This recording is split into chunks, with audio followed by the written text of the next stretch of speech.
Mais rádio, mais música, mais informação. Rádio Mira, a rádio dos grandes eventos. São agora 21 horas em Portugal continental.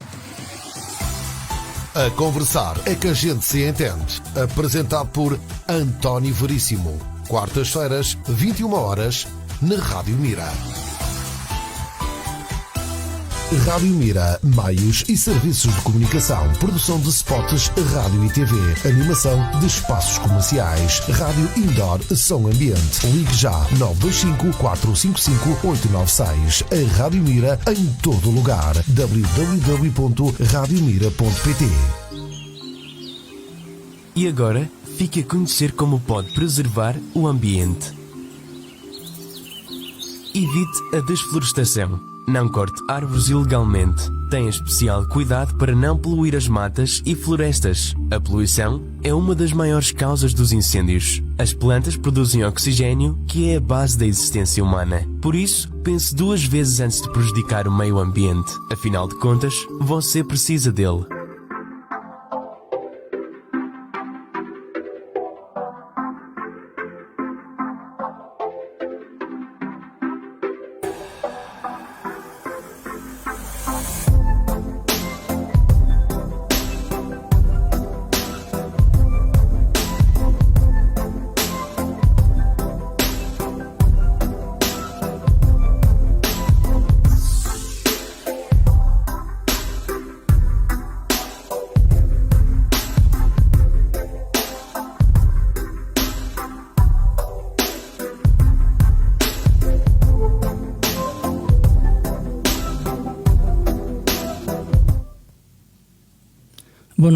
Boa noite ao auditório, boa noite, portanto, a todas as pessoas que estão do outro lado a ouvir-nos e boa noite, António.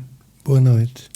Obrigado por teres vindo e sabes que eu há muitos anos atrás conheci o João Cruz com o Manuel Augusto Cartacho e com o Augusto de Braga, que infelizmente já partiu.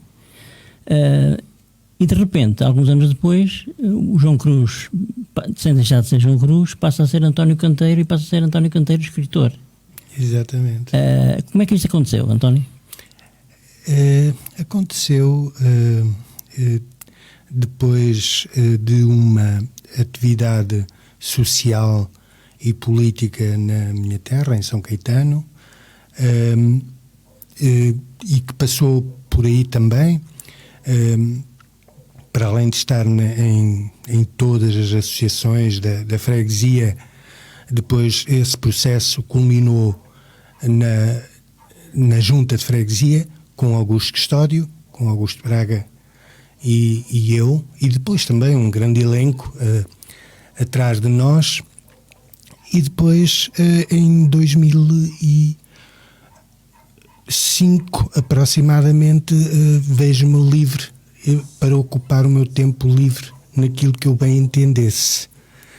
E foi a partir daí, e foi na sequência de passar a servir e a partilhar, não a minha ação social local, mas no recato da escrita, no recato da literatura, partilhar igualmente, mas através dos livros e das palavras. Foi assim que tudo começou. E como é que nasceu este pseudónimo António Canteiro? Eu, na altura, concorri a um prémio literário Carlos de Oliveira, em Cantanhede, e era o primeiro livro que punha a concurso, e todos os livros que tenho levado a concurso são sujeitos a uma prova cega. Vai dentro de um envelope a par com o livro a minha identificação correta, João Carlos Costa da Cruz, e vai no livro em si um pseudónimo, e ia nesse livro para o prémio Carlos de Oliveira, no início, com parede de adobo, e o pseudónimo António Canteiro. E na altura escolhi esse pseudónimo porque António era, na Gândara, o filho mais velho da prole. Famílias extensas, chegavam a ter 10 filhos, o primeiro era António, depois Manel, João, e, portanto, uma homenagem à Gândara e à parte de Cantanhede das Areias e da Gândara. E depois na Bairrada e na parte de Ançã, da pedra de Ançã, o canteiro que bate na pedra, que faz, como dizia alguém, faz aparecer a obra, a pessoa, a figura humana ou outra, a partir de uma pedra em bruto, através do escopro, e aí surge o canteiro. E ficou a partir daí. Foi, de certa forma, aquilo que fizeste, fazer uma homenagem a essas pessoas. Sim, e no fundo a Cantanhede e ao território de cantanhedense todo. E o primeiro livro nasce quando? Pois, o primeiro livro nasce se calhar muito antes de 2004, 2005, porque eu comecei a ler e a escrever desde muito cedo, e todos nós escrevemos e lemos a partir do momento em que entramos na escola, 6, 7, 8 anos, e com 16, 17 anos já lia com isto, porque partilhava livros com amigos. Lembro-me do Carlos Custódio, do Amadeu, do Alcides, partilhávamos livros, líamos, e depois com o Alcides em especial lia Camus, lia Sartre, com 16, 17 anos, e depois fazíamos as nossas viagens por essa Europa à boleia, íamos à Penha da Fruta no verão, nas férias, e levava sempre livros, e levava sempre um diário, e escrevia, e registava sempre tudo aquilo que de alguma forma era para mim interessante. Tenho ainda esses papéis comigo, claro que são escritos muito insípidos, são da juventude. Escrevo depois também já na universidade, escrevo depois disso, escrevo e leio, e nunca senti que seria de modo a poder publicar ou a poder sequer enviar um concurso para ser seriado por um júri e vir a ser depois, eventualmente, uma obra publicada. E aconteceu com 41 anos, suponho que tinha 41 anos, e depois de toda de uma aprendizagem, de uma aprendizagem primeiro, e depois também de uma libertação da outra fase em que eu me dava socialmente, eu partilhava socialmente aquilo que eu era e aquilo que solidariamente fazia e que fiz durante toda a minha vida até aí. Agora faço mais no recato da família e no recato da escrita em casa. Sentiste quando apareceu o teu primeiro livro alguma surpresa nas pessoas de Mira, de Cantanhede, da Gândara, da Bairrada? Senti. Quando foi anunciado o prémio, antes, na semana em que foi anunciado o prémio, o júri reuniu, e do júri fazia parte Idalécio Cação, e ele ligou-me e disse: é João Cruz, sim, você tem aqui uma menção honrosa do Prémio Literário Carlos de Oliveira, tem um livro fantástico, tem um livro que eu gosto imenso, muito da Gândara, muito gandarês, e claro, quando ele me disse isto, eu suponho que até estava a arrumar lenha ou o quê, senti os pelos do braço arrepiar. Como é que podia, na primeira proposta que faço para um júri, para ser seriado, como é que podia acontecer uma coisa assim? E aconteceu de facto, e depois eu ainda estava semi-ligado, ou estava já na fase em que estava a sair do centro social, e aquele livro foi objeto do meu trabalho também, do meu trabalho de solidariedade no Centro Social Paroquial de São Caetano. E na altura reparti a receita do mesmo com a instituição, que de alguma forma contribuiu o seu valor e a sua venda para algumas telhas do telhado que está lá hoje, mas foi uma experiência muito rica, foi uma experiência que me marcou e que me motivou a continuar a ler, a continuar a escrever e talvez depois a sujeitar aquilo que escrevo a alguém para ver se tinha ou não qualidade para publicação. E já lá vão 11 livros, muitos prémios. Sim, é verdade. É verdade. E quando se diz muitos prémios, eu prefiro dizer livros que foram seriados, apreciados por júris e que viram neles qualidade para ser publicado. Porque eu também penso muito na questão da ecologia, que hoje é tão importante, e penso que quando um livro é publicado, quantas árvores vão ao chão para que aquela pasta de papel se faça. O meu sogro, em Góis, era o meu sogro, o meu cunhado, a minha cunhada, eram funcionários da papeleira de Góis, e eu cheguei a visitar a fábrica e via o quanto, olhava para aquela pasta de papel e quanto daquele papel eram árvores que iam abaixo, e depois isso é transformado em livros que não se leem, porque, ou se leem pouco. E daí que... Sentes isso? Sentes que as pessoas leem pouco? Sinto isso. As pessoas leem o que leem, mas lê-se no geral muito pouco. Cada vez se tem outros meios de leitura que não o livro propriamente, e se calhar essa é a parte ecológica dos novos meios, não é?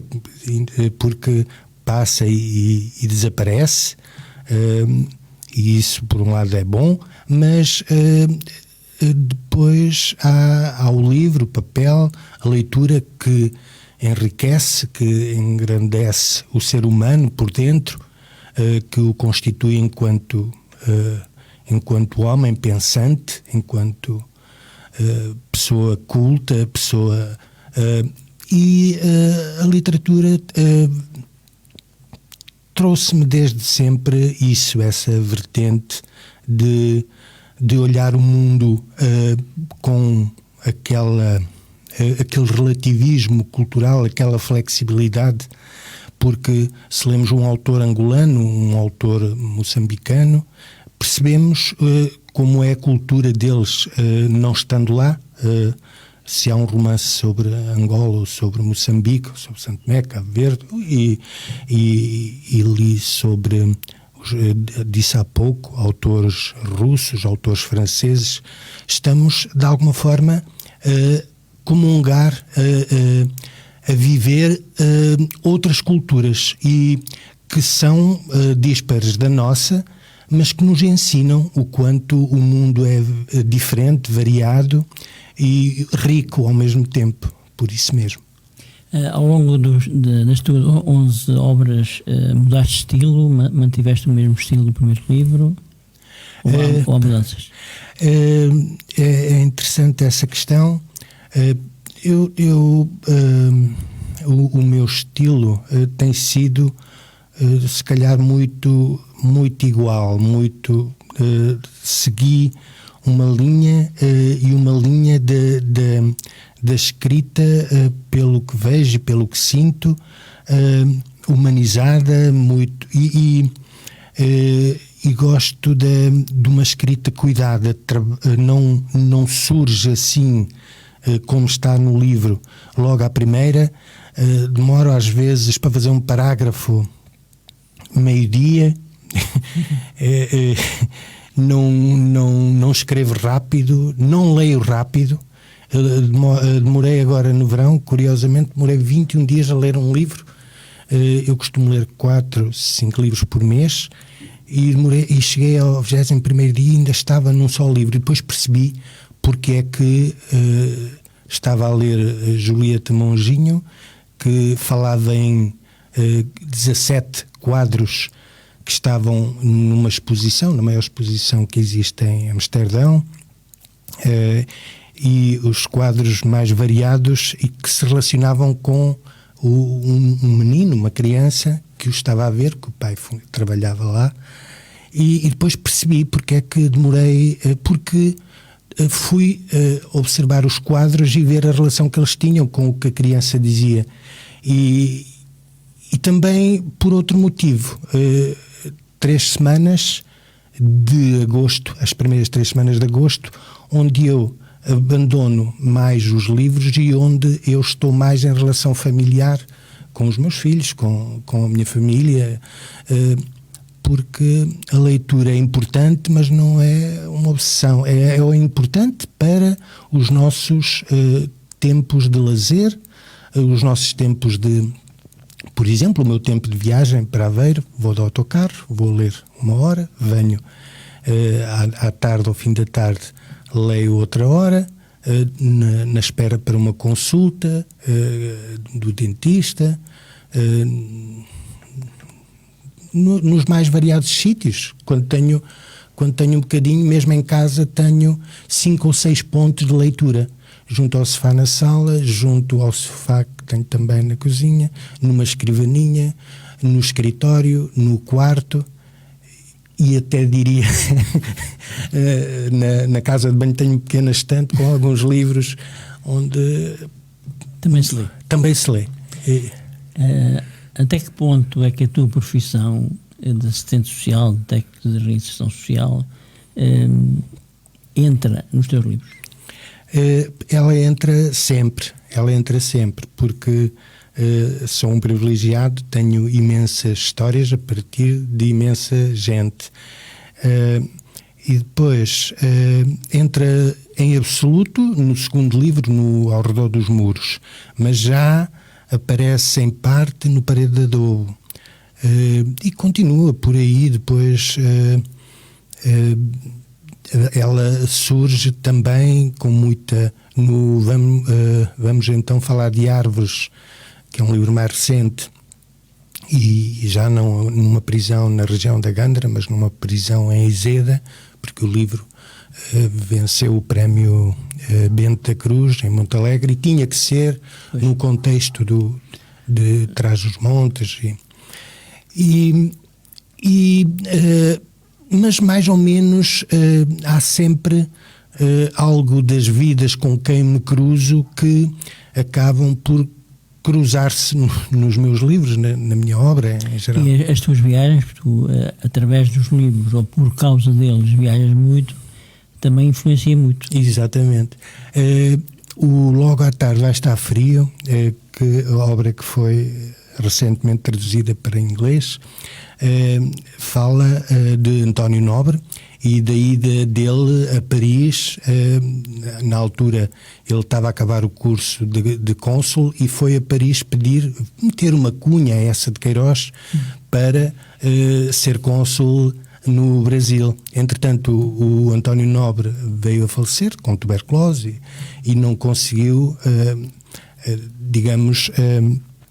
não conseguiu o seu objetivo de ser cônsul. No entanto, a descrição que eu faço de algumas ruas de Paris, neste mesmo livro, e talvez o livro mais internacional que tenho, mais fora da Gândara, embora apareça a Gândara ali a dada altura, porque o António Nobre também chegou a andar por estes caminhos aqui, e depois ia para Tentugal e no caminho da Figueira da Foz, e depois foi para a Estrada da Beira. E António Nobre, os 2 anos que estudou em Coimbra, andou por vários sítios. Mas estava eu a dizer que Paris, e aquilo que eu conhecia de Paris, das minhas viagens já no verão à Penha da Fruta, depois íamos mais cedo, 8 dias, para poder passear e andar pelas ruas, veio a ficar, digamos, lacrado neste livro em especial, porque depois escrever romances é a imaginação, mais aquilo que é a vivência, lembro perfeitamente de estar a escrever sobre as paredes e a forma como aquelas pedras escuras eram postas naquelas paredes, e aqueles prédios altos das ruas de Paris. E pronto, e é isso. As paredes de adobo são outras paredes. As paredes de adobo são outras paredes. As paredes de adobo é uma metáfora, porque é sobre um adobo que dura cerca de 80, 90, 100 anos, e depois qualquer umidade ele esboroa e desfaz-se. E o homem é uma parede de adobo, e a história de parede de adobo é sobre um homem que também com 80 desfez-se e morreu, viveu, teve o seu tempo, e depois... mas é no fundo uma história de alguém desde a infância, e de alguém que depois entra num lar, num centro de dia, e que depois acaba por morrer antes de acabar a narrativa. E depois é um filho que lhe termina a obra no penúltimo parágrafo é que lhe termina a obra, porque ele já não teve capacidade para o fazer na altura. És um homem preocupado com o que se passa à tua volta? Sim, sem dúvida. A guerra? Sim. Queres falar disso? Só talvez na guerra, na medida em que ela nos afeta a nossa economia, a nossa vivência, mas não a guerra e as discussões sobre... É claro que há toda essa questão de um invasor, de um invadido, mas prefiro não perder tempo. Claro que depois a guerra, como a pandemia, trouxe-nos ao nosso dia-a-dia problemas e consequências, e isso preocupa-nos todos, porque deixa-nos com custo de vida mais alto, com coisas imprevisíveis em termos daquilo que serão os juros, daquilo que serão casas, habitação, pagamento de rendas, e depois o essencial, que é no fundo o combustível, a necessidade de termos combustível, o gás, etc., para nos aquecermos. Vem o inverno, e as pessoas que passam mal, que num tempo, digamos, de menos carestia dos produtos já viviam com dificuldades, o que se avizinha aí vai redobrar em dificuldades para essas mesmas pessoas, e claro que em tudo isso eu penso, e depois atrás das dificuldades e dos custos, é sempre assim. Nós, e no meu trabalho em especial, até se nota quando há menos presos, por exemplo, em Portugal, quando tudo está bem, quando os juros são... Eu lembro-me que em 2001, era Guterres primeiro-ministro, antes dele sair, tínhamos menos de 1% de desemprego no país, e nessa altura havia muito poucos reclusos, porque os crimes praticam-se, o roubo, o furto, o tráfico, etc., na medida em que as pessoas passam por dificuldades. E depois os tempos, lembro-me que nos tempos da Troika e nos tempos voltou a haver 14.800 cadeias cheias, outra vez... A crise está sempre associada depois também ao crime, porque as pessoas que não têm por meios naturais, ou do seu trabalho, ou do seu esforço, ou porque as condições do Estado permitem, acabam por ser tentadas a praticar crimes, e está tudo ligado. E a guerra preocupa-me também por isso, porque se vierem momentos de grande dificuldade futuramente, como agora houve na altura da pandemia, cresceram os crimes de violência doméstica, cresceram, e se vier aí tempos de guerra, tempos de crise, tempos que as pessoas não podem pagar as suas rendas, não podem pagar os seus combustíveis e não podem pagar a luz, a eletricidade, o gás para casa, a água, etc., elas vão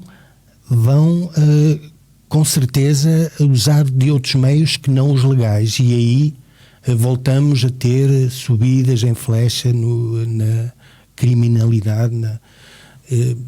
Isso é algo que já está estudado e que se sabe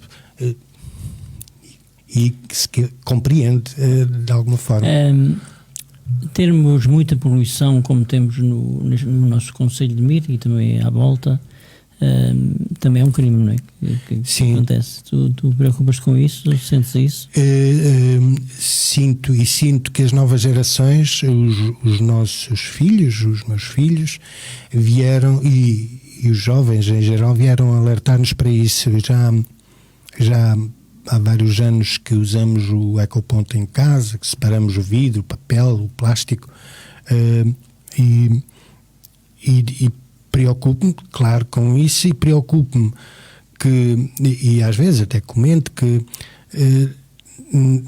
não vale a pena ir de carro a levar os plásticos e o papel se o ecoponto não é perto da nossa casa, porque então vamos de carro, vamos a poluir, ou vamos a pé e fazemos uma caminhada, e aí já é totalmente ecológico, ou se vamos no carro, dar a ignição, abrir o portão, sair e levar o lixo a 500 metros, a 1 quilómetro, aí já destruímos tudo aquilo que estamos a tentar fazer de bom. As entidades públicas têm um pouco esse dever, da mesma forma que põem um caixote do lixo orgânico junto a uma casa, a 200 metros ou a 500, pôr caixote de lixo orgânico, mas com o vidrão, com o papelão, com o plasticão, de forma a que as pessoas, até por verem, e só por verem, e cada vez mais verem que há ali várias cores, agora não é só o verde, não é só o lixo, vamos ali também separar, e vamos, e as entidades, as câmaras municipais, o Estado, devia, quanto a mim, ao pé de cada caixote de lixo, ter as outras alternativas todas, porque de outra forma há muito para fazer ainda. Ainda há muito para fazer. E há muito para fazer também em sensibilização das pessoas, de não porem os monstros junto do caixote do lixo para que depois os outros levem, não porem o que apanham dos jardins, os arbustos junto ao caixote do lixo porque os outros levam. Eu há dias até falava com a minha mulher sobre isso, que passou qualquer coisa aí na net sobre os homens do lixo. Os homens não são os homens do lixo, nós é que somos do lixo, eles são os da limpeza, nós é que fazemos o lixo. Os homens que vêm recolher o lixo são da limpeza, vêm e fazem a limpeza. Há uma diferença. Há uma grande diferença. António, tu gostas de música? Muito. O que é que tu ouves habitualmente? Eu ouço e toco. Eu toco flauta e dou por mim, por vezes, no intervalo. E então, especialmente agora durante a pandemia, que nós estamos em teletrabalho, eu fazia um relatório para julgamento, para o tribunal, enviava, e entre outro que vinha aí, que já estava em mãos para ser feito, parava e punha-me a tocar flauta, punha uma partitura na estante e punha-me a recordar canções do conservatório quando estive lá, ou acompanhado com música de fundo, que também ouço muito Fausto Bordal Dias, Trovante, dos clássicos e dos Pontes, etc. E agora outros que gosto imenso, o António Zambujo, a Marisa. Sou um consumidor de música portuguesa, quase em absoluto. Ouço a Antena 1, e a Antena 1 é quem emite mais música portuguesa, e sou um consumidor de literatura portuguesa também. Já lá vamos. Jorge, estavas muito calado hoje e eu pensei... não. Estou por cá nos meus pensamentos. Boa noite, Mira. Olá, mundo. Boa noite e seja bem-vindo também, António Canteiro, ao estúdio da Rádio Mira. Boa noite, Veríssimo, para mais uma emissão do programa A Conversar é que a gente se entende. E eu realmente resolvi vir por cá apenas para cumprimentar quem está lá em casa a ouvir-nos e a ver-vos, que é o caso do Carlos Rolo, que envia as boas noites para Mira e abraços para todos. Temos também por cá o Sr. Manuel Ribeiro, um grande abraço para o Manuel Ribeiro, que envia as boas noites e um abraço também. O Domingos Neto, boa noite para o Domingos Neto também, que envia as boas noites, meus amigos, boas conversas e um abraço. E temos por cá também a Maria de Lourdes Ferrão, que envia as boas noites para todos. Portanto, é mesmo só para agradecer estas boas noites e também enviá-las lá para casa, seja em Portugal, em Mira ou no mundo. Ok, eu agradeço às pessoas que estão do outro lado e que estão a contactar connosco. António, tu ias falar dos livros da literatura, neste caso. Exatamente. Dos livros que leio a par com a música que ouço.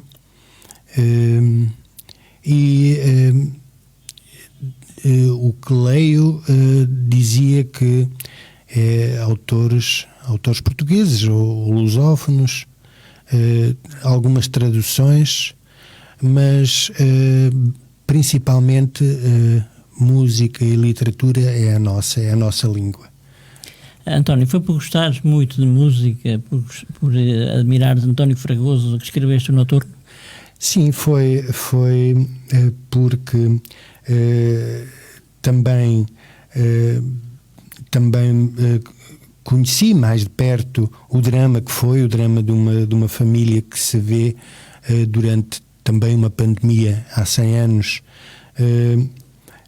que se vê privada de 7 dos seus elementos, porque nessa altura faleceram cerca de 40 milhões em todo o mundo. Agora andamos pelos 5, 6, 7 milhões, claro que com outros meios de prevenção. As diferenças são outras. No entanto, foi pela música e depois impressionou-me a história da vida da família de Fragoso, mas a música e especialmente porque quando um jovem com 21 anos ter deixado mais de 40, não sei se 40, 50, eram imensas as obras que o seu sobrinho Eduardo Fragoso me dava a conhecer, quer através de CDs que eu ia ouvindo, quer através de teses de mestrado que eu ia lendo, através de biografias e monografias que eu ia investigando, entrevistas que fui fazendo com ele, e especialmente, e digo isto com toda a honestidade, no início temi, achei o empreendimento demasiado grande para António Canteiro, mas não sou de desistir.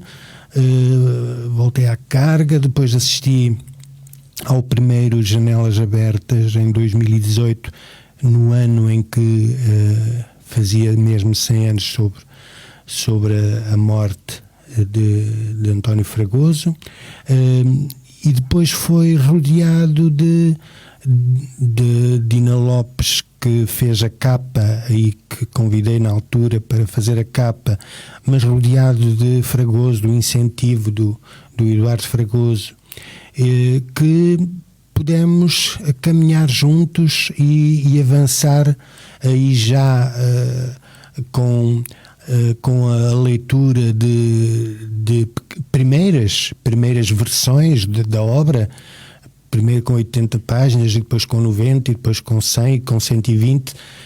Eram primeiras versões que íamos vendo e que íamos e que eu ia atualizando e que eu ia fazendo crescer, até que surge a obra final e definitiva, com uma capa lindíssima, com uma colaboração fantástica de todos os intervenientes. Claro que a escrita toda ela foi a meu cargo, e depois a informação veio de muita gente. No último Janelas Abertas, curiosamente, estava ao piano Margarida Prates. A Margarida Prates, que fez uma tese de mestrado sobre o Fragoso, e que eu li atentamente a tese de mestrado dela em 2017 e 2018, e agora reencontrei-a e vi concertos dela no Museu Machado de Castro nessa altura, e vi o quanto a música de concertos dela em que tocava Fragoso, o quanto a música de Fragoso é inspiradora. E depois também ajudou o facto de eu ter estado no conservatório durante 4, 5 anos, conhecer por dentro a música e as partituras e as obras que eu ia vendo. Mas isso não, a minha exigência é tanta que isso não chegou, e depois eu pedi a um amigo da Orquestra das Beiras, o contrabaixo, que lesse o original, e se houvesse lá erros técnicos que me dissesse, porque estamos sempre com uma brasa nas mãos quando se escreve um livro, não podemos estar ali a cometer. E o Hugo, nessa altura, ajudou-me. Depois pedi também aqui ao Ricardo Ribeiro, em Calvão, um excelente músico, que lesse a obra. Pedi Luís Serrano, encontrou uma gafe. O gavote, eu dizia o gavote final, e ele diz, não é o U, é a gavote final, feminino. Portanto, a partilha, lá está outra vez, a partilha de um livro com muita gente. Claro que aquelas palavras são minhas, fui eu que o escrevi, mas não me atrevo depois a dizer, fiz sozinha, na solidão do meu quarto, do meu escritório, fiz como fiz e está como está e vai. Não. Primeiramente a família, às vezes na cozinha e no barulho da confusão. Como é que se escreve isto? Como é que se faz? Como é que eu posso dizer aquilo? E depois o meu filho respondia-me. A minha filha estava na Holanda e mandava a mensagem, olha, lê este texto, vê se há alguma coisa que não sou bem. Portanto, sempre esta partilha, e sempre esta partilha a partir de casa, da minha mulher, que é professora, curiosamente é professora aqui no agrupamento, em Mira, e então foi assim, a partir da família, a partir dos filhos para os amigos, e dos amigos para o público em geral. E é assim. A família é sempre muito importante. A família é sempre muito importante. A estabilidade em família, e eu não ter outras coisas para além da música, para além da literatura.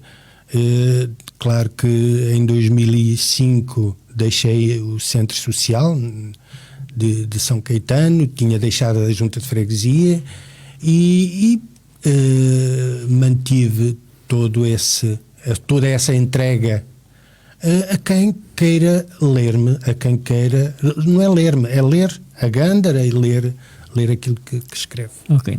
Jorge? Com certeza, cá estou de novo então para ler mais alguns comentários. O Quimbino envia as boas noites para a Rádio Mira e diz ainda boa, amigo Jorge Jesus. Depois acrescenta, e esta não estou a perceber, mas como ele também não me está a atender o telefone, também não posso explicar. O Quimbino diz que parece que estão zangados comigo na Rádio Mira. Gostava de saber o que não fiz mais para ajudar esta rádio a ser o que é. Não compreendo, provavelmente deve estar enganado.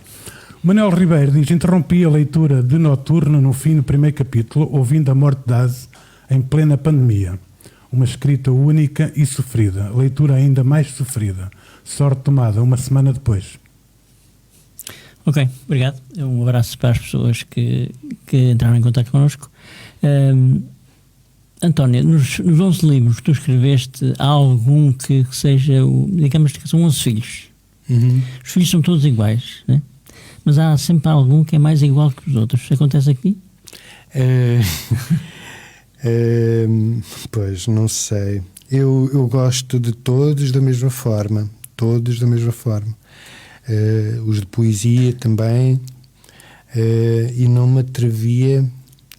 não me atrevo mesmo a classificar. Se me perguntares quais são aqueles que são mais biográficos, aí diria que este que foi agora traduzido para inglês, It Will Be Cold in the Afternoon, logo à tarde vai estar fria, é biográfico sobre a minha vida académica a dada altura. O Parede de Adobe, o primeiro, também é um pouco biográfico, foram histórias a partir de histórias que o meu pai me contava. Digo autobiográfico, e depois o mais autobiográfico, embora também escrito lá para o norte, era aquele que eu falei há pouco. Vamos então falar de árvores, porque é este. Vamos então falar de árvores. Será talvez o mais autobiográfico, na medida em que eu me ponho aqui em cima do trator que o meu pai tinha, em cima do guarda-lamas, e ando aos ninhos e aos pássaros com os meus amigos e digamos que este, apesar de ter que o transpor para a zona de Barroso e Trás-os-Montes, porque a obra obrigava a que fosse com a temática dessa região, eu considero este livro o mais autobiográfico e talvez por isso lhe tenha um afeto especial. Vamos então falar de árvores. Quando é que aparece a poesia? A poesia, pois, aparece desde o início, porque toda a minha prosa é poesia. E aparece porquê? Porque a poesia é, digamos, aquilo que menos se lê.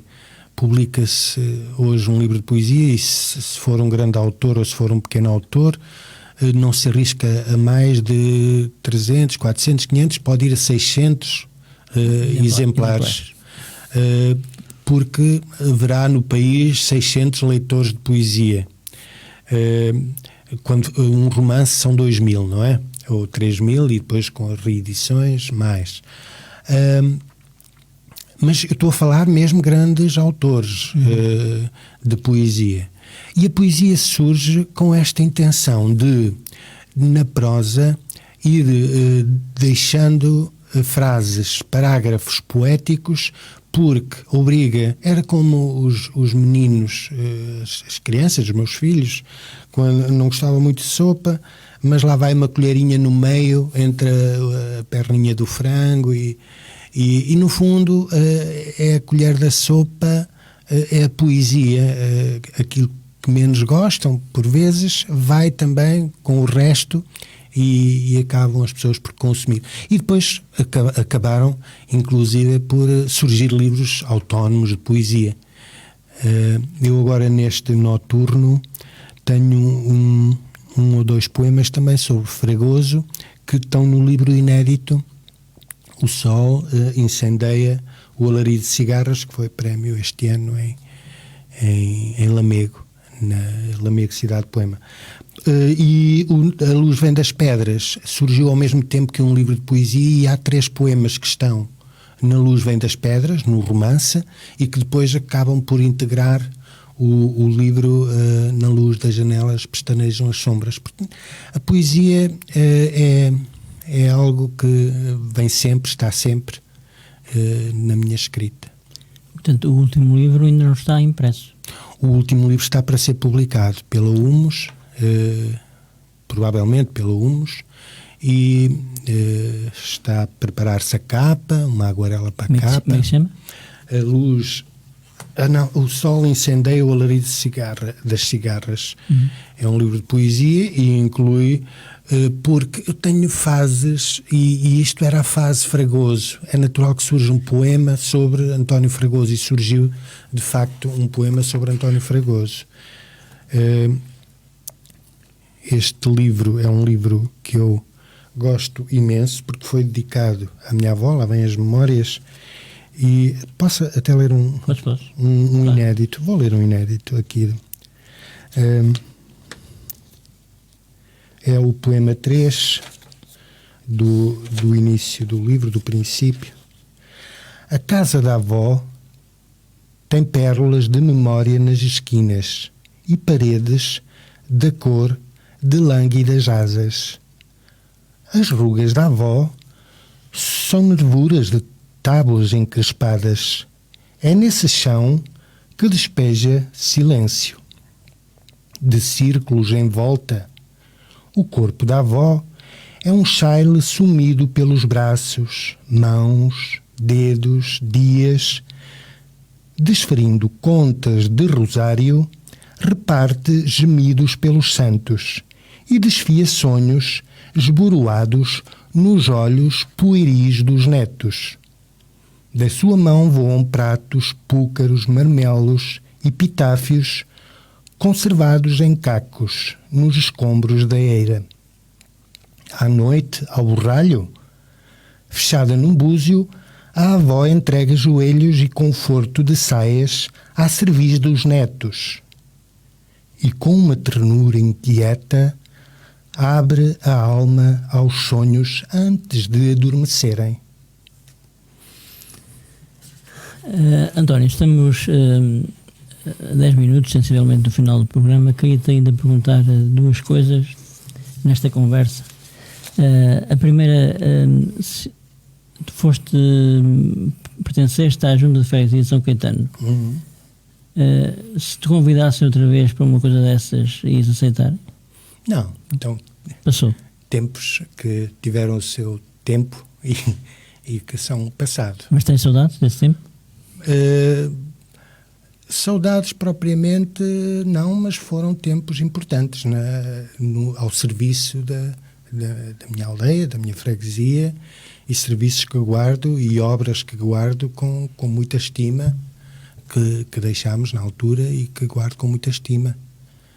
Mas não me vejo voltar. Criaste alguns inimigos? Não? Naturalmente, isso são e amigos e indiferentes, e isso é a vida, O teu trabalho na prisão de Aveiro é um trabalho difícil?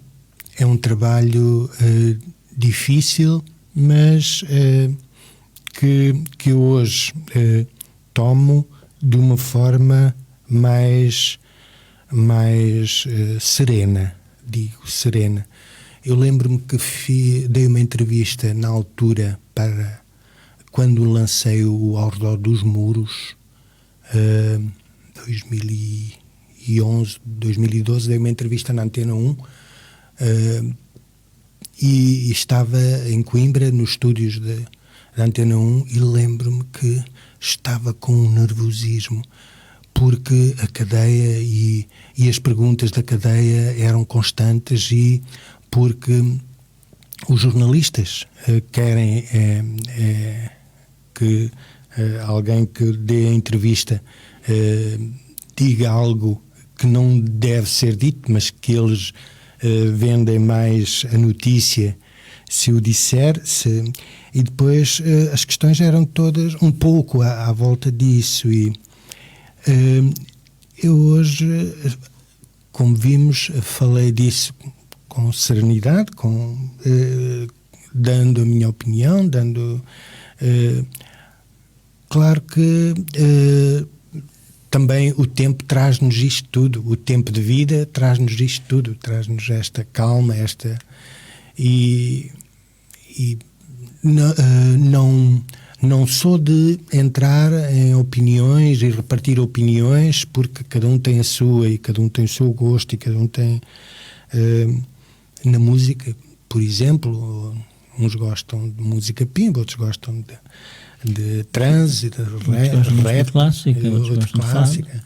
E na literatura é igual, e no dia a dia é igual, porque as pessoas têm as suas opiniões, estão vincadas e têm as suas razões, e cada um tem as suas razões e com toda a legitimidade as tem.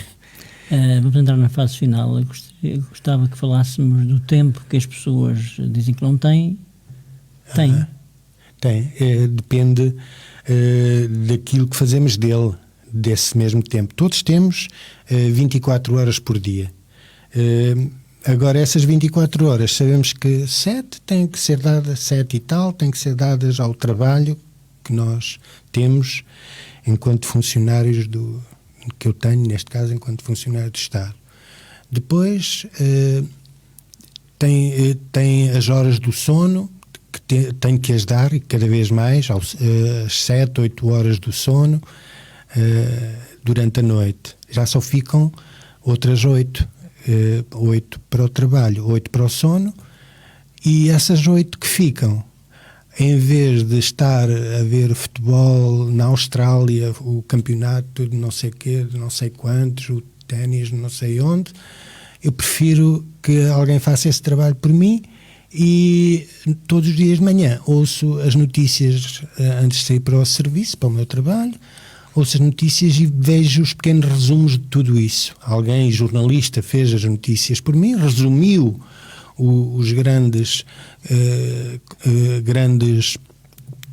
espetáculos esportivos, os acontecimentos do dia, a política, sociais, a música, resumiu aquilo tudo em meia hora, de forma a que eu passo os olhos por isso e ouço, e isso chega-me para andar informado. E o resto do dia é a tal viagem onde leio, é o meu trabalho, é a música que eu ouço, que eu gosto e que escolho, e pronto.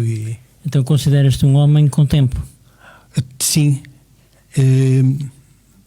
Aos sábados e domingos, até para dormir uma pequena sesta, fico como novo quando acordo. Quando é um feriado, gosto de dormir uma sesta e portanto considero que tenho tempo para ter uma horta. Tive uma horta durante todo o verão, feijão verde, tomate, alface. Tenho tempo para cortar a relva e os arbustos à volta da minha casa. Tenho tempo para tudo aquilo que eu quero ter tempo, porque é uma questão de opção. É uma questão de opção.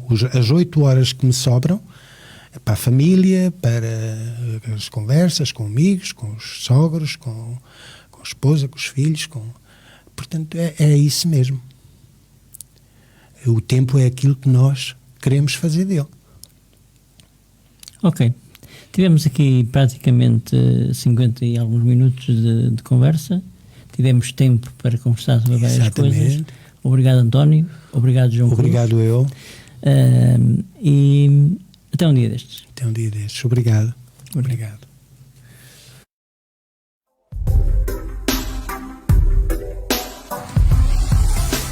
A conversar é que a gente se entende. Apresentado por António Veríssimo. Quartas-feiras, 21 horas, na Rádio Mira. Rádio Mira, meios e serviços de comunicação, produção de spots, rádio e TV, animação de espaços comerciais, rádio indoor, som ambiente. Ligue já 925 455 896. A Rádio Mira em todo lugar. www.radiomira.pt